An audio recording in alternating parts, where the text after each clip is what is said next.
Paul sent a message to Ephesus to bring the elders of the assembly down to Miletus so that he might give them a final charge and instruction and warning in view of what was to come.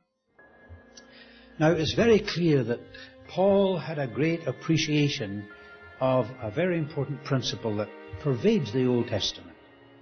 And the principle is seen in Israel, in the experience of Israel, that the quality of leadership will be reflected in the people. The strength of the leaders will produce a strength in the people. A confusion among the leaders and a weakness among the leaders will be reflected in a corresponding weakness and confusion among the people. This is what happened in Israel. They had strong leadership. Moses was a strong man. These mighty men, Caleb and Joshua, strong personalities. But Moses died, Aaron died, and Joshua died. Judges chapter 2, we discover the death of Joshua, verse 8. Joshua the son of Nun, the servant of the Lord, died, being 110 years old, and they buried him. And also all that generation were gathered unto their fathers. And there arose another generation after them, which knew not the Lord, nor yet the works which he had done for Israel. There's the third generation. And they didn't know the power of God. They had not seen the mighty works of God in the wilderness. They had not come through that way.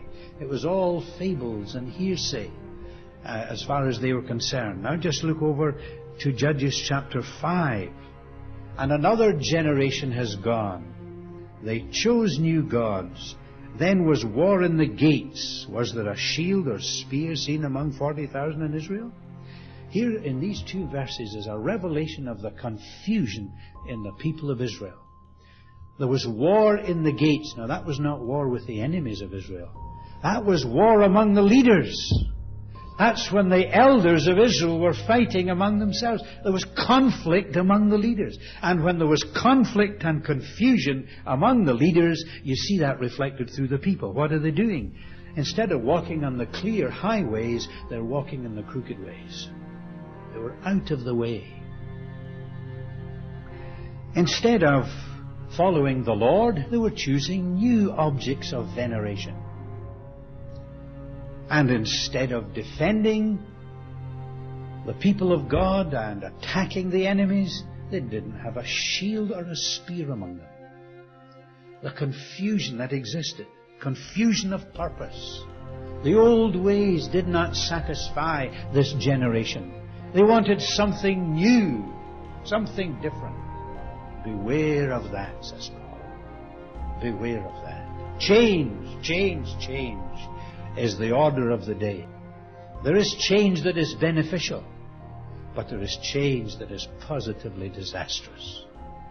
And here they abandoned, in the book of Judges, Israel abandoned the clear way, the ways that had been used, and they got into crooked bypaths. And they chose new objects of veneration. And there was a confusion of weaponry. They had neither shield nor spear. It says of Solomon, he had 60 men around his bed.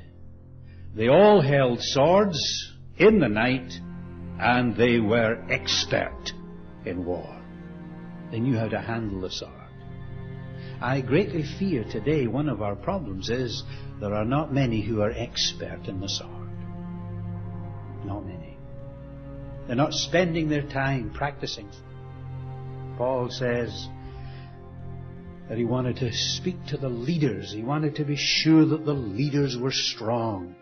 And oh, beloved, as we travel around the country today, I suppose this is one of the needs, if not the greatest need among us today, is for strong spiritual leadership that will give direction and guidance to the people of God.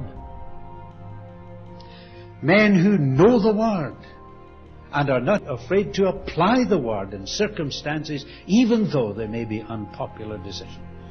We need this again. We need to get back to the book. But there must be a rule of life, and it comes from the Word of God.